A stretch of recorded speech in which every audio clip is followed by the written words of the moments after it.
मैं दीपक शर्मा, आपके अपने YouTube चैनल दीपक साइंस क्लासेस में आपका स्वागत है। बच्चों कैसे हो? आशा करता हूं कि आप सभी अच्छे होंगे, मस्त होंगे, स्वस्थ होंगे। बच्चों आज हम हमारी जो 12th क्लास की जो केमिस्ट्री है उसका चैप्टर नंबर 1 जिसका नाम है ठोस अवस्था, सॉलिड स्टेट, आज हम उसकी शुरुआत करते हैं।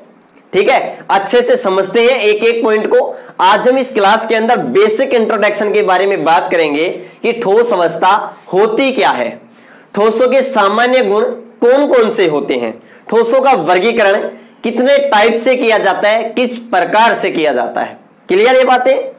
ध्यान से समझना, मैं प्रत्येक एक एक बात आपको अच्छे से समझाऊंगा, यहां बोर्ड पर नोट करूंगा एक एक बात। चाहो तो आप नोट्स, जो मैं एक एक बात बोर्ड पर बिल्कुल नोट्स टाइप के अंदर ही आपको नोट करवाऊंगा, आप यहां से कॉपी करते रहना, स्क्रीनशॉट लेते रहना और बिल्कुल अच्छे से नोट्स मेंटेन कर लेना। और जैसे ही चैप्टर फिनिश होगा तो चैप्टर का जो लास्ट वीडियो होगा आप उसके अंदर आपको पूरे कंप्लीट चैप्टर की आपको पीडीएफ फाइल प्रोवाइड मिल जाएगी, आपको मिल जाएगी। ठीक है ना? या फिर मैं नीचे डिस्क्रिप्शन में टेलीग्राम चैनल का लिंक दे रखा हूं, टेलीग्राम चैनल को आप ज्वाइन कीजिए। वहां पर जैसे जैसे आपको मैं धीरे धीरे टॉपिक वाइज आपको नोट्स वगैरह, टेस्ट सीरीज वगैरह अवेलेबल करवाता रहूंगा। ठीक है ना? और बिल्कुल फ्री ऑनलाइन क्लासेस चल रही हैं।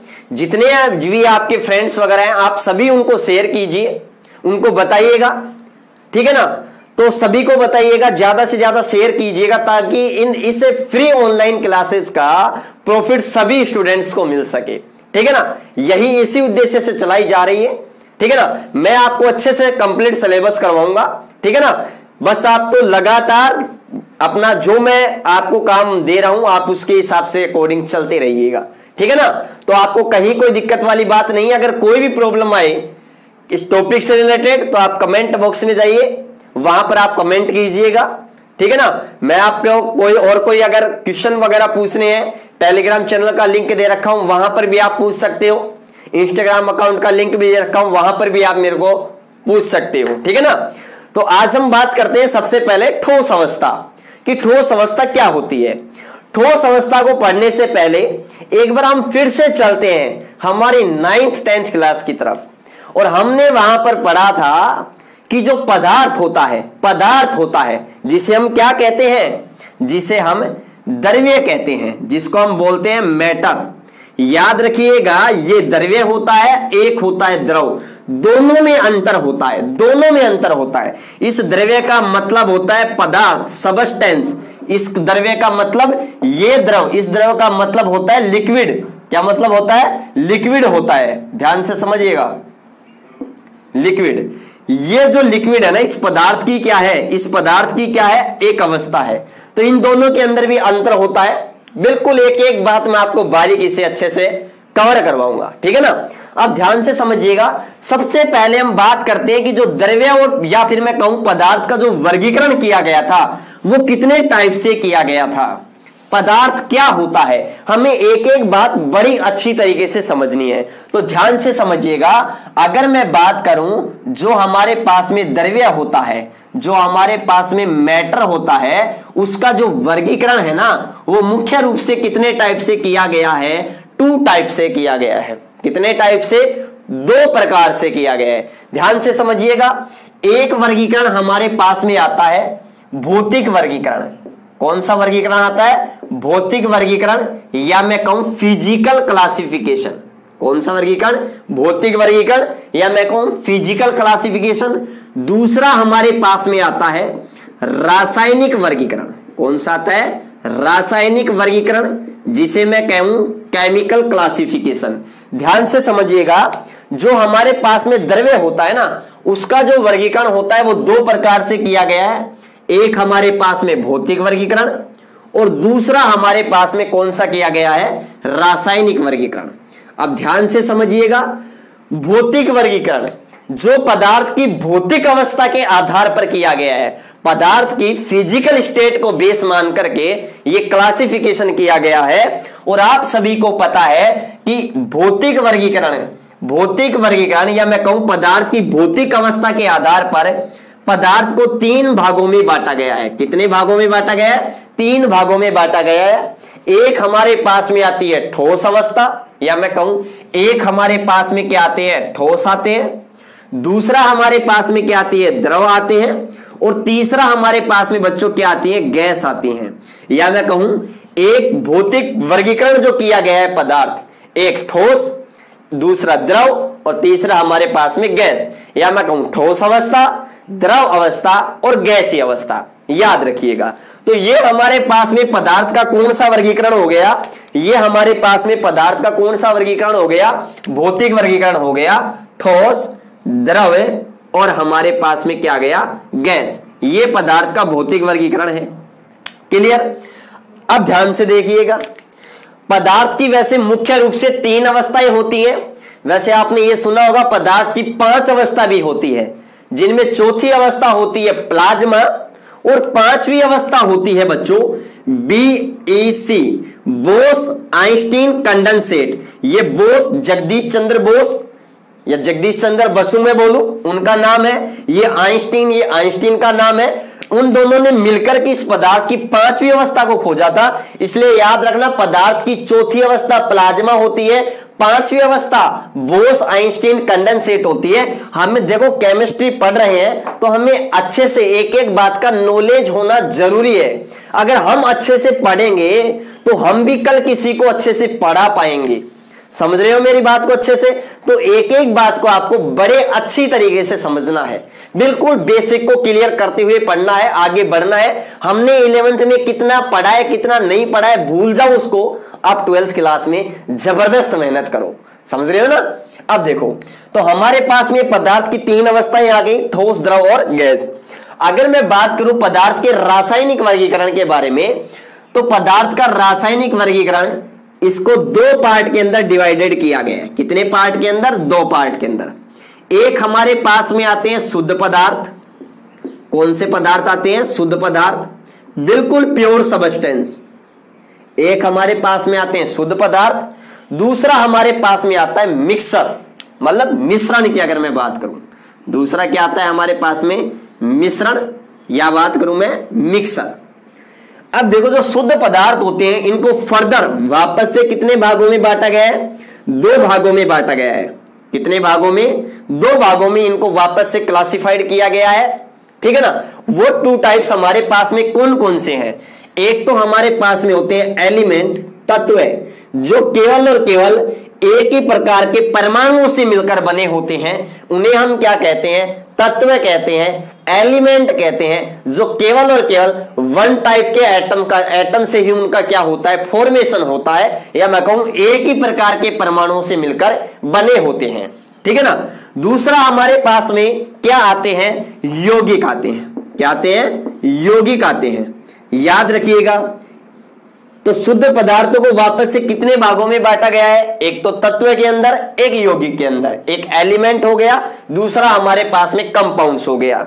और जो मिक्सर होते हैं इनको भी फर्दर 2 पार्ट के अंदर डिवाइडेड किया गया है। एक तो हमारे पास में आता है समांगी मिश्रण। क्या आता है? समांगी मिश्रण आता है। दूसरा हमारे पास में क्या आता है? विषमांगी मिश्रण आता है। एक हमारे पास में समांगी मिश्रण आता है और दूसरा हमारे पास में क्या आता है? विषमांगी मिश्रण आता है। विषमांगी मिश्रण, होमोजीनियस मिक्सर और हेट्रोजीनियस मिक्सर।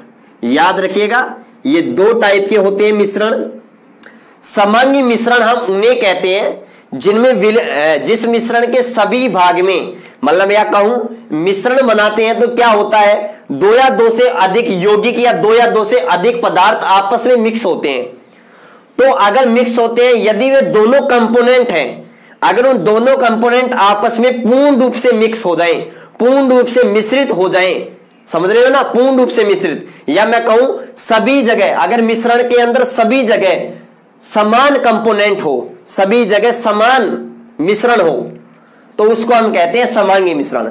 विषमांगी मिश्रण होते हैं जिनमें मिश्रण के सभी भाग के अंदर जो मिक्सिंग होती है वो समान नहीं होती है। इनमें विषमांगी मिश्रण में जो 2 कंपोनेंट होते हैं, 2 घटक होते हैं, वो आपस में मिक्स नहीं होते हैं, पूर्ण रूप से मिक्स नहीं होते हैं। इन्हें हम आसानी से अलग कर सकते हैं। जैसे दाल में कंकड़, तो क्या दाल में कंकड़, तो क्या कंकड़ दाल में पूर्ण रूप से मिक्स हो गए? नहीं हुए। हम उसको छान करके, बीन करके दाल में से कंकड़ अलग कर सकते हैं। मैं कहूं कि नमक का विलयन या पानी के अंदर नमक का घुलना, तो पानी के अंदर अगर नमक को घोलते तो नमक पानी के अंदर पूर्ण रूप से घुल जाता है। जो नमक का जो जलीय विलयन है उसके अंदर प्रत्येक भाग में सभी जगह समान मात्रा के अंदर क्या नमक घुला हुआ है। तो ये एग्जाम्पल नमक का विलयन हमारे पास में समांगी मिश्रण का एग्जाम्पल हो गया। अगर मैं कहूं दाल में कंकड़, तो ये हमारे पास में विषमांगी मिश्रण का एग्जाम्पल हो गया। तो याद रखिएगा, ये हमारे पास में द्रव्य का क्या आ गया? वर्गीकरण आ गया। द्रव्य किसे कहते हैं? अगर बात की जाए तो द्रव्य किसे कहते हैं, तो याद रखिए ना, द्रव्य के अंदर दो गुण होने चाहिए। एक तो वे सभी पदार्थ जिनका क्या होता है? द्रव्यमान, जिनका कुछ ना कुछ द्रव्यमान होता है, कुछ ना कुछ मास होता है। याद रखिएगा, कुछ ना कुछ मास जरूर होता है, ठीक है ना। दूसरा पॉइंट हमारे पास में आता है कि ये कुछ ना कुछ स्थान घेरते हैं।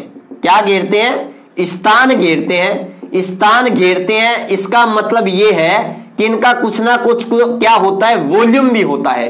क्या होता है? वॉल्यूम होता है, स्पेस ऑक्यूपाइड करते हैं। तो याद रखिएगा, द्रव्य या पदार्थ किसे कहते हैं? वे वस्तुएं जिनका कुछ ना कुछ द्रव्यमान होता है, जो स्थान घेरती हैं, जिनका कुछ ना कुछ आयतन होता है या आयतन घेरती हैं, उन्हें हम क्या कहते हैं? द्रव्य कहते हैं। तो ये सभी बातें हमने 9th 10th क्लास के अंदर और 11th क्लास के अंदर भी, जब हमने केमिस्ट्री की शुरुआत की थी तो हमने ये सब बातें की थी, ठीक है ना।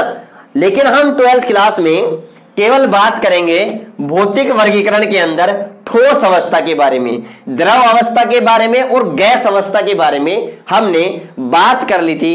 कौन सी क्लास में? 11th क्लास के अंदर, ठीक है ना। तो हम 12th क्लास में केवल बात करेंगे ठोस अवस्था के बारे में। और यहां पर मैं एक बात बता दूं आपको, अगर मैं यहां पर इनके एंट्रोपी का ऑर्डर लिखता हूं, किसका? एंट्रोपी का क्रम। अगर ठोस, द्रव और गैस की एंट्रोपी की बात की जाए तो याद रखना बच्चों, जो हमारे पास में गैस होती है, जो हमारे पास में गैस होती है, उस गैस की एंट्रोपी सबसे ज्यादा होती है, द्रव की एंट्रोपी उससे कम होती है, और ठोस की जो एंट्रोपी होती है वो क्या होती है? सबसे कम होती है। याद रखिए ना, क्योंकि गैस के अणुओं सबसे ज्यादा, अरे एंट्रोपी क्या होती है? कोई भी जो तंत्र होता है, कोई भी सिस्टम होता है, उसकी अव्यवस्था को कौन मापता है? कौन मापती है? एंट्रोपी। या मैं कहूं अव्यवस्था का मापक ही क्या है हमारे पास में? एंट्रोपी है, ठीक है ना।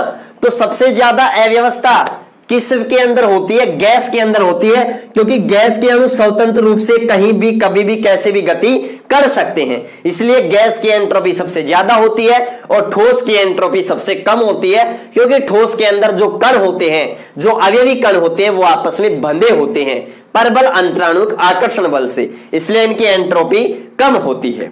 तो ये बात आपको क्लियर होना चाहिए, ये बेसिक बातें हैं। अब हम हमारे टॉपिक पर आते हैं और बात करते हैं ठोस अवस्था के बारे में।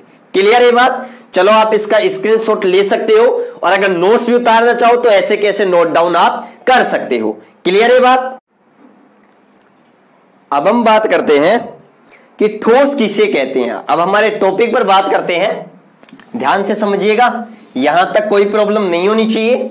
अगर आपको कोई भी डाउट हो किसी भी टॉपिक के अंदर यहां पर, ठीक है ना, तो आप बिल्कुल बिना कोई झिझक के आप पूछ सकते हो, ठीक है ना। कहीं कमेंट बॉक्स में डाल दीजिए, आप लाइव चैट में डाल दीजिए, कहीं कोई प्रॉब्लम वाली बात नहीं है, ठीक है ना। और ज्यादा से ज्यादा क्लास को शेयर करें ताकि क्लास के ऑनलाइन फ्री कोचिंग का सभी को प्रॉफिट मिल सके। ध्यान से समझिएगा, बिल्कुल ध्यान से समझिएगा एक एक बात को अच्छे से। अब हम अपना टॉपिक स्टार्ट करते हैं। हमारे चैप्टर का नाम है, फर्स्ट चैप्टर, ठोस अवस्था। क्या नाम है? ठोस अवस्था। इसको हम कहते हैं solid state. Solid state, solid state. ध्यान से समझिएगा। सबसे पहले हम बात करते हैं कि ठोस अवस्था किसे कहते हैं। ठोस अवस्था किसे कहते हैं, याद रखिएगा। सबसे पहले हम ठोस की परिभाषा के बारे में बात करते हैं कि ठोस अवस्था हम किसे कहते हैं। व्हाट इज सॉलिड स्टेट, ठोस अवस्था क्या है। तो ध्यान से समझिएगा, पदार्थ की वह अवस्था जिसमें जो अवयवी कण होते हैं, याद रखिएगा, जिसमें अवयवी कण क्या होते हैं, पास पास होते हैं, पास पास होते हैं और मजबूत अंतर आणविक बलों द्वारा क्या होते हैं, बंधे होते हैं, उन्हें हम क्या कहते हैं, ठोस कहते हैं। ध्यान से समझिएगा, अरे मेरा ये हाथ है या ये पेन है, देखो इस कमरे के अंदर गैस है, अरे गैस है इस कमरे के अंदर, मैं देखो इस पेन को आसानी से इस गैस के माध्यम में आसानी से घुमा सकता हूं। कहीं कोई इसको घुमा रहा हूं तो कहीं कोई मेरे हाथ पर या इस पेन पर कहीं कोई फोर्स नहीं लग रहा, कोई रुकावट या बाधा नहीं आ रही। अब आप इसी हाथ को आप पानी की से भरे कोई कंटेनर है, ठीक है, या तो आप कोई बाल्टी वगैरह ले लो, ठीक है, टंकी वगैरह ले लो, उसके अंदर जैसे ही आप ऐसे हाथ डाल करके पानी के अंदर और ऐसे हिलाते हो, घुमाते हो, तो आपके हाथ पर कुछ फोर्स लगता है। जब आप उसको घुमाओगे तो कुछ ना कुछ बल लगेगा।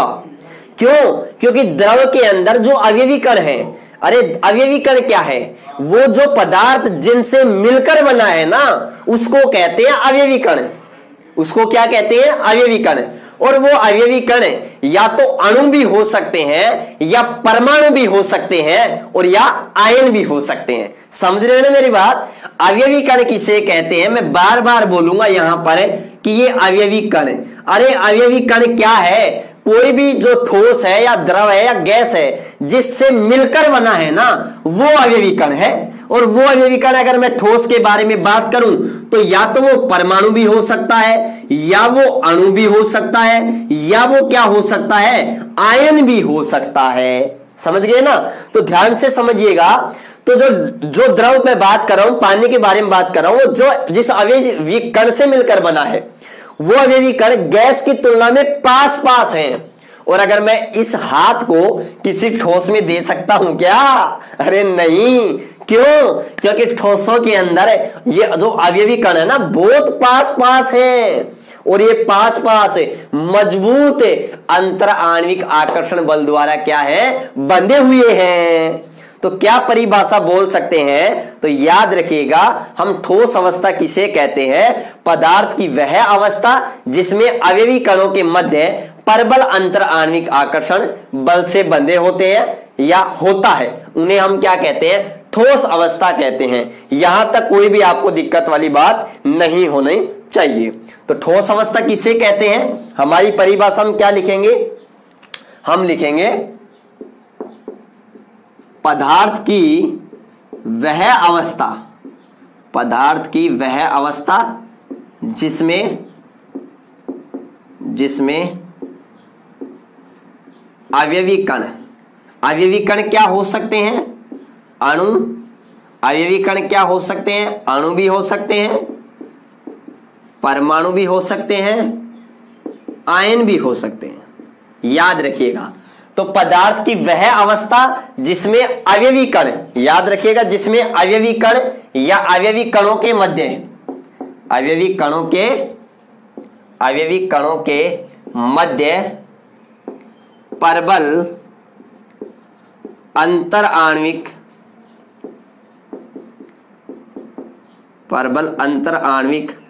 आकर्षण, परबल अंतर आणविक आकर्षण बल पाया जाता है, बल पाया जाता है। याद रखना, उसे हम क्या कहते हैं, उसे हम ठोस अवस्था कहते हैं,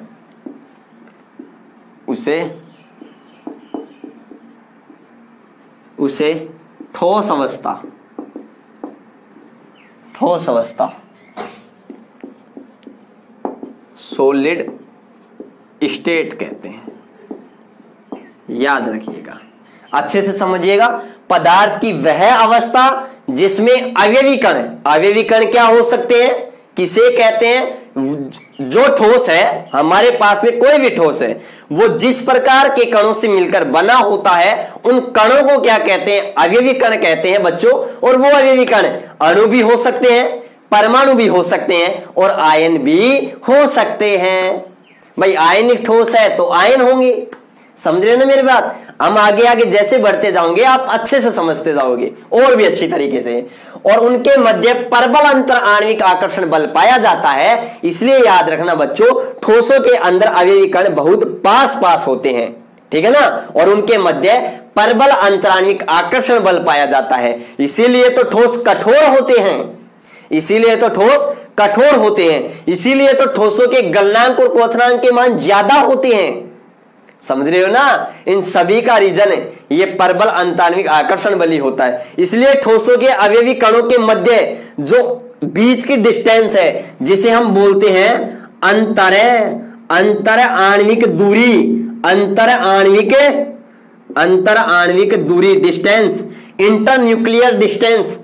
ठोस के अंदर कोई भी दो अवयवी कण है, इनके बीच की दूरी को हम क्या कहते हैं? अंतरनाभिकीय दूरी या अंतर आणविक दूरी। और ये दूरी बहुत कम होती है। उसके कम रहने का कारण भी क्या है? क्योंकि इनके अवयवी कणों के मध्य प्रबल अंतर आणविक आकर्षण बल पाया जाता है। समझ रहे हो ना इस बात को? तो ये हमारी ठोस अवस्था की क्या हो गई? परिभाषा हो गई। अब हम बात करते हैं ठोस अवस्था के सामान्य गुण, या मैं बात करता हूं ठोसों के सामान्य गुणों के बारे में। ध्यान से समझिएगा। ठोसों के सामान्य गुण, जनरल कैरेक्टरिस्टिक्स ऑफ सॉलिड। ध्यान से समझिएगा कि ठोसों के सामान्य गुण हमारे पास में क्या क्या है, बिल्कुल ध्यान से समझिएगा, कहीं कोई आपको प्रॉब्लम वाली बात नहीं होनी चाहिए, ठीक है। अब देखिएगा कि ठोस के सामान्य गुण। तो सबसे पहले हम बात करते हैं कि जो ठोस अवस्था होती है उसके अंदर जो अवयवी कण होते हैं, उनके अंदर जो अवयवी कण होते हैं वो क्या होते हैं? पास पास होते हैं। जैसे मैं कहूं मेरे पास में ये डस्टर है, तो ये क्या है? ठोस है। ये लकड़ी क्या है? ठोस है, क्योंकि इसके जो अवयवी कण है ना वो बहुत पास पास हैं। पास पास क्यों है? क्योंकि इनके मध्य प्रबल अंतर आणविक आकर्षण बल लग रहा है। तो ठोसों के जो सामान्य गुण है उनके अंदर देखो मैं क्या लिख सकता हूं। मैं पहला गुण लिख सकता हूं कि ठोस अवस्था में अवयवी कण होते हैं वो पास पास स्थित होते हैं। तो पहला गुण लिख सकता हूं कि ठोस अवस्था में अवयवी कण पास पास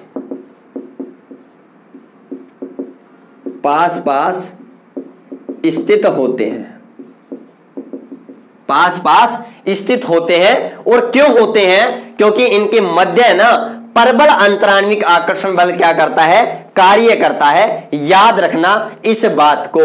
तो दूसरा पॉइंट मैं ये भी कह सकता हूं कि ठोसों के अवयवी कणों के मध्य कौन सा बल कार्य करता है? प्रबल अंतराणविक आकर्षण बल कार्य करता है। इस बात को भी मैं लिख सकता हूं, कहीं कोई दिक्कत वाली बात नहीं है। तो याद रखना ठोसों के अवयवी कणों के मध्य, ठोसों के अवयवी कणों के मध्य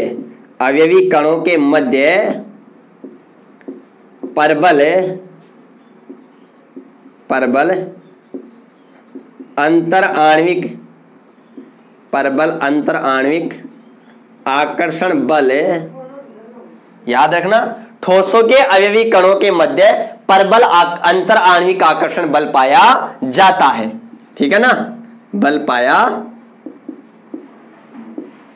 जाता है। और याद रखना इसीलिए ठोस कठोर होते हैं, इसीलिए ठोसों के अवयवी कण पास पास होते हैं, और इसीलिए इनके बीच में जो ठोस होते हैं उनके बीच में रिक्त स्थान कम पाया जाता है। तो याद रखना इनके कणों के मध्य रिक्त स्थान नहीं पाया जाता। कम क्या, मैं यही बोल सकता हूं, नहीं पाया जाता। तो याद रखना ठोसों के अंदर जो अवयवी कण होते हैं उनके मध्य रिक्त स्थान नहीं पाया जाता। तो याद रखना नेक्स्ट पॉइंट लिख सकता हूं कि इनके कणों के मध्य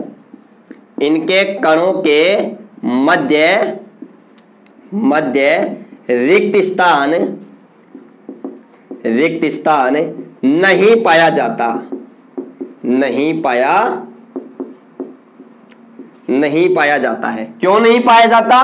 क्योंकि इनके अवयवी कणों के मध्य परबल अंतर आणविक आकर्षण बल कार्य करते हैं। जब परबल अंतर आणविक आकर्षण बल कार्य करते हैं तो इनके अंदर अवयवी कण बहुत पास पास होते हैं और बहुत पास पास होने के कारण एक बिल्कुल क्लोज पैकिंग होती है, या मैं कहूं निबिड़ संकुलित संरचनाएं होती हैं। अब आप कहोगे सर ये निबिड़ संकुलित संरचनाएं क्या हैं? थोड़ा सा इंतजार कीजिए, हम इसी चैप्टर में पढ़ेंगे कि निबिड़ संकुलित संरचनाएं क्या होती हैं। तो मैं ये भी कह सकता हूं ठोस होते हैं वो निबिड़ संकुलित संरचनाएं बनाते हैं। याद रखना, इनके अवयवी कणों के मध्य परबल अंतर आणविक आकर्षण बल पाया जाता है, इसीलिए इनके अवयवी कण पास पास होते हैं, इसीलिए इनके अवयवी कणों के मध्य रिक्त स्थान नहीं पाया जाता है। या मैं ये भी कह सकता हूं इनमें अंतर आणविक दूरियां भी क्या होती हैं? कम होती है। तो याद रखिएगा, नेक्स्ट पॉइंट में ये भी बोल सकता हूं कि इनमें अंतर आणविक दूरियां क्या होती हैं? कम होती है।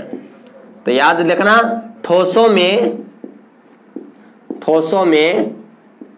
अंतर आणविक दूरियां कम होती हैं, बहुत कम होता है। दो हमारे पास में जो दो अवयवी कण हैं, उन दोनों अवयवी कणों के बीच की जो डिस्टेंस होती है उसे हम कहते हैं अंतर आणविक दूरी, या अंतर आणविक दूरियां बहुत सारी है। तो वो जो दूरी होती है ना दो अवयवी कणों के बीच की दूरी, वो बहुत कम होती है। वो कम इसलिए होती है क्योंकि इनके मध्य परबल अंतर आणविक आकर्षण बल पाया जाता है। समझ रहे हो ना एक एक बात को? तो मैं ये बात भी बोल सकता हूं। उसके बाद में ध्यान से समझिएगा, ठोसों में अंतर आणविक दूरियां क्या होती हैं? कम होती हैं। और आपको पता है, ये तो हम 2-4 पॉइंट तो सभी के याद है कि इनका जो आयतन होता है, इनका जो आकार होता है, ठीक है ना, वो क्या होता है? निश्चित होता है। क्या होता है? निश्चित होता है। ये बात तो सभी को पता है। याद रखना, इनके अवयवी कणों के मध्य परबल अंतर आणविक आकर्षण बल पाया जाता है, इसलिए ठोस क्या होते हैं? कठोर एवं मजबूत होते हैं। क्या होते हैं? कठोर एवं मजबूत। तो याद रखना, ये कठोर होते हैं। क्या होते हैं? ये कठोर होते हैं। क्यों होते हैं? क्योंकि इनके अवयवी कणों के मध्य परबल अंतर आणविक आकर्षण बल पाया जाता है। अच्छा, और ध्यान से समझना, ठोसों के गुण को और ध्यान से समझना। और मैं क्या लिख सकता हूं? और मैं ये भी लिख सकता हूं कि इनका आकार एवं आयतन दोनों निश्चित होते हैं। क्या होते हैं? दोनों निश्चित होते हैं। ये बात आप सभी को पता होगी, निश्चित होते हैं। ये बात भी याद रखना कि जो ठोस होते हैं ना, इनका आकार भी और आयतन भी दोनों के दोनों क्या होते हैं? निश्चित होते हैं।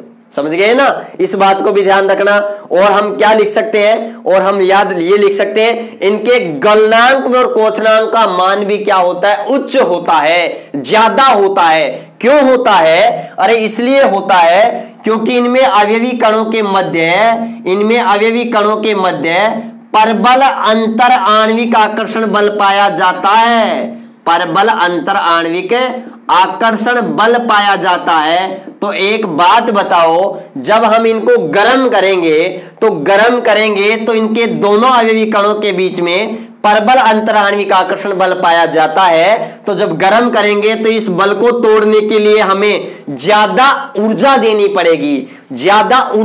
पड़ेगी, मतलब ज्यादा देर तक गर्म करना पड़ेगा। अरे इसका मतलब क्या हुआ? ज्यादा देर तक गर्म करना पड़ेगा। इसका मतलब उसका जो क्वथनांक होगा, या मैं कहूं उसका जो गलनांक होगा, उसको पिघलाने के लिए भी हमें बहुत ज्यादा टेम्परेचर देना पड़ेगा, बहुत ज्यादा देर तक गर्म करना पड़ेगा।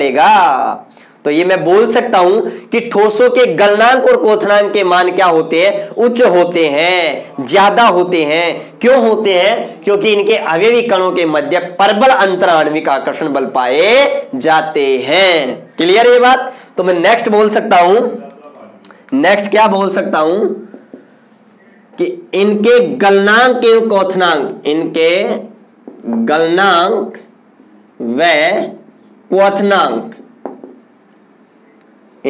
गलनांक व क्वथनांक के मान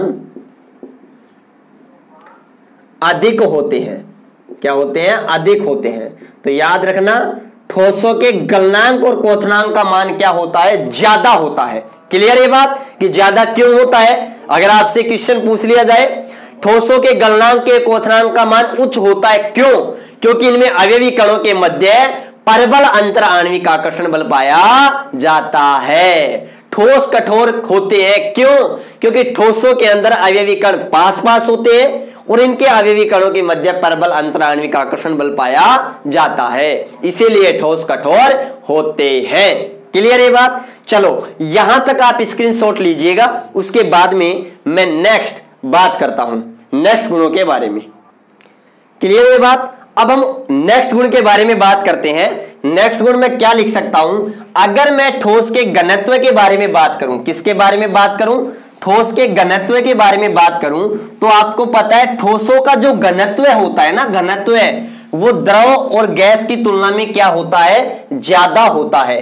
तो मैं नेक्स्ट पॉइंट क्या लिख सकता हूं, याद रखना, मैं नेक्स्ट पॉइंट क्या लिख सकता हूं, पॉइंट नंबर 8।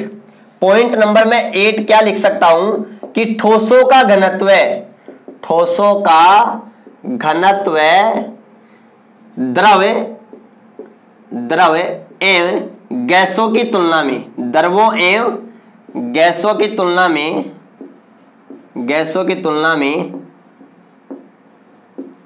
में अधिक होता है। क्या होता है? अधिक होता है। याद रखना, ठोसों का जो घनत्व होता है ना वो द्रवों एवं गैसों की तुलना में क्या होता है, ज्यादा होता है। जो ठोसों की जो डेंसिटी होती है ना, density of solid greater than liquid and gas, gas और द्रव की तुलना में, कंपैरिजन गैस और द्रव की तुलना में जो ठोसों का जो घनत्व होता है वो ज्यादा होता है। अब आप कहोगे सर ये घनत्व क्या है? देखो एक एक बात को अच्छे से समझना है। मैं आपको ये मानता हूं कि आपने 11th क्लास में कुछ नहीं पढ़ा, मान लिया आपने पढ़ रखा है, लेकिन मैं आपको कुछ देर के लिए मान रखा हूं कि आपको छोटी छोटी बातें भी नहीं पता, इसीलिए मैं एक एक बात को अच्छे से एक्सप्लेन करूंगा ताकि आप अच्छे से समझ पाए। समझ रहे हैं ना? अब देखो, अगर बात करें घनत्व के बारे में तो आपको पता है घनत्व को हम स्मॉल डी से या कैपिटल डी से इंडिकेट करते हैं, और घनत्व बराबर क्या होता है, द्रव्यमान बटे आयतन, द्रव्यमान बटे आयतन होता है। तो मैं ये कह सकता हूं अगर आयतन को मैं क्या कर दूं, इकाई कर दूं, इकाई का मतलब एक कर दूं, इकाई कर दूं, एक कर दूं, तो ये डी होगा वो किसके इक्वल आ जाएगा, एम के इक्वल आ जाएगा। मतलब हमारे पास में जो द्रव्यमान होगा वही क्या कहलाएगा, घनत्व कहलाएगा। तो मैं घनत्व की परिभाषा क्या बोल सकता हूं, इकाई आयतन में, इकाई आयतन में उपस्थित द्रव्यमान ही क्या कहलाता है, घनत्व कहलाता है। इकाई आयतन में उपस्थित उस पदार्थ का द्रव्यमान ही क्या कहलाता है, घनत्व कहलाता है। अब ध्यान से समझिएगा, यहां पर घनत्व का जो इकाई होती है द्रव्यमान की क्या होती है, किलोग्राम, और आयतन की क्या होती है, जैसा कि सेंटीमीटर में, मीटर में लेते हैं तो मीटर क्यूब हो जाएगी, सेंटीमीटर में ले तो सेंटीमीटर क्यूब हो जाएगी। यहां किलोग्राम की जगह हम ग्राम में भी ले सकते हैं, ठीक है ना? वो डिपेंड करता है क्वांटिटी कितनी है, उसके अकॉर्डिंग अपन ले लेते हैं, ठीक है? अब ध्यान से समझिएगा मैं क्या समझा रहा हूं। मेरे पास में 3 बॉक्स हैं और तीनों बॉक्स याद रखना सेम एज के क्यूबिक है, मतलब मैं कहूं घनाभ है, घन है मेरे पास में, ठीक है? और तीनों की जो साइज है ना वो सेम है, मतलब तीनों का वॉल्यूम क्या है, सेम है। अब आप देख रहे हो, अच्छे से ध्यान से देखना आप एक एक चीज को।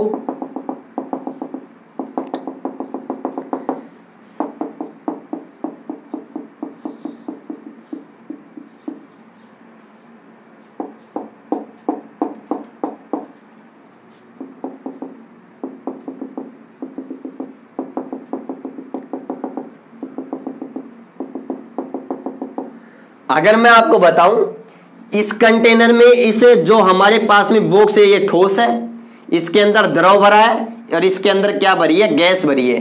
तो आप देख रहे हो ठोस के अंदर अवयवी कण पास पास है, द्रव के अंदर अवयवी कण ठोसों की तुलना में दूर दूर है, लेकिन गैस की तुलना में पास पास है। गैस के अंदर अवयवी कण बहुत ही ज्यादा दूर दूर है। तो ध्यान से समझिएगा, जब इनका मैं क्या बोल रहा हूं, जब ये तीनों के तीनों समान घन है तो तीनों का वॉल्यूम क्या होगा, सेम ही तो होगा। अरे इसका वॉल्यूम V1 है, इसका वॉल्यूम V2 है, इसका V3 है, तो तीनों क्या होंगे, सेम होंगे। लेकिन आपको पता है तीनों के अंदर इनका आयतन तो समान है, लेकिन इनके अंदर इकाई आयतन में उपस्थित द्रव्यमान अलग अलग है। क्यों? इसके अंदर द्रव्यमान सबसे ज्यादा है, इसमें कम है, इसमें सबसे कम है।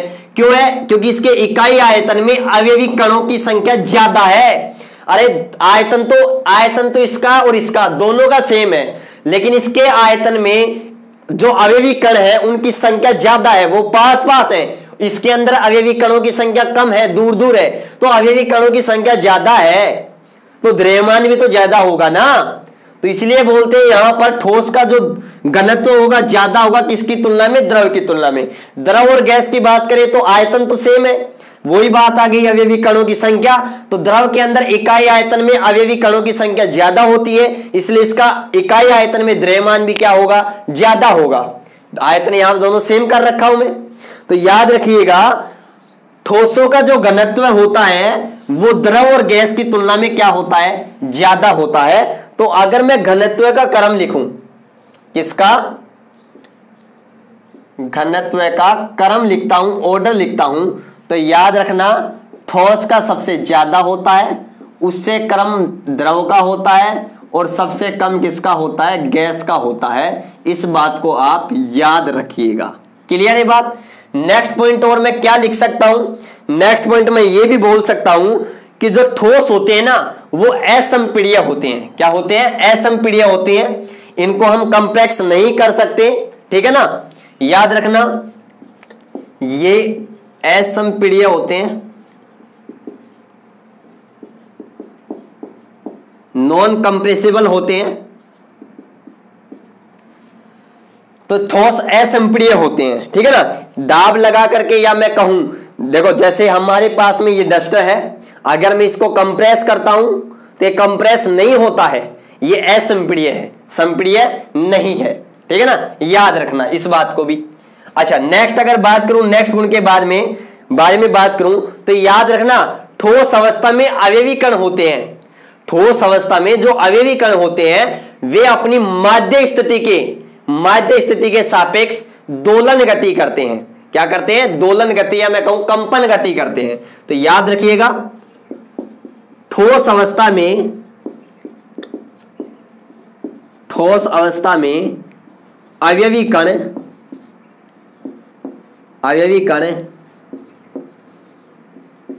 अपनी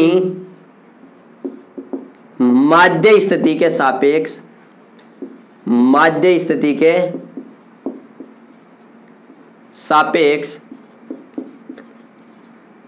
या मैं कहूं माध्य स्थिति के इर्द गिर्द, माध्य स्थिति है मिड पॉइंट है, उसके इर्द गिर्द कौन सी गति करते हैं, दोलन गति करते हैं। तो ठोस अवस्था में जो अवयवी कण होते हैं वो अपनी माध्य स्थिति के सापेक्ष दोलन गति करते हैं।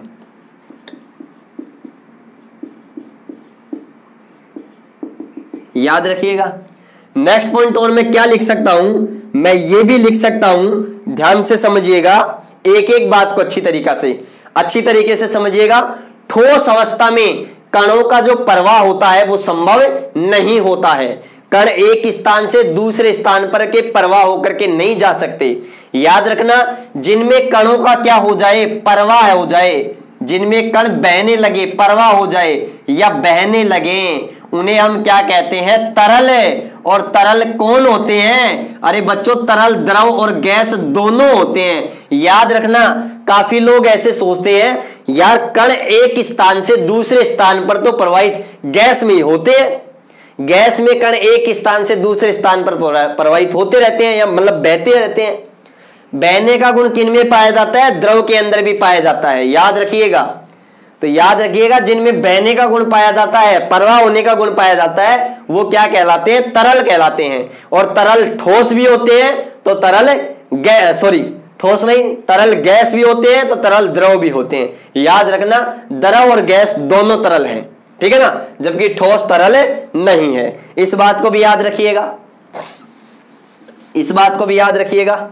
तो नेक्स्ट पॉइंट लिखता हूं मैं, ये आपने उतार लिया होगा, ठीक है ना। अब बात करते हैं ठोस अवस्था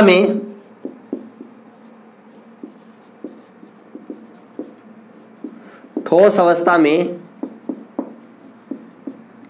कणों का प्रवाह संभव नहीं है, लेकिन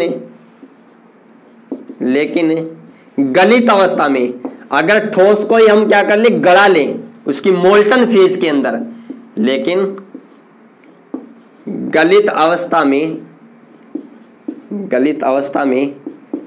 कणों का प्रवाह संभव होता है।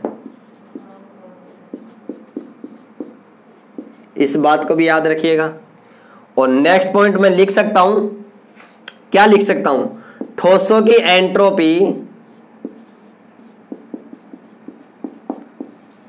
एंट्रोपी सबसे कम होती है, या मैं कहूं ठोसों की एंट्रोपी द्रव एवं गैस की तुलना में कम होती है, या मैं सीधा कह दूं ठोसों की एंट्रोपी कम होती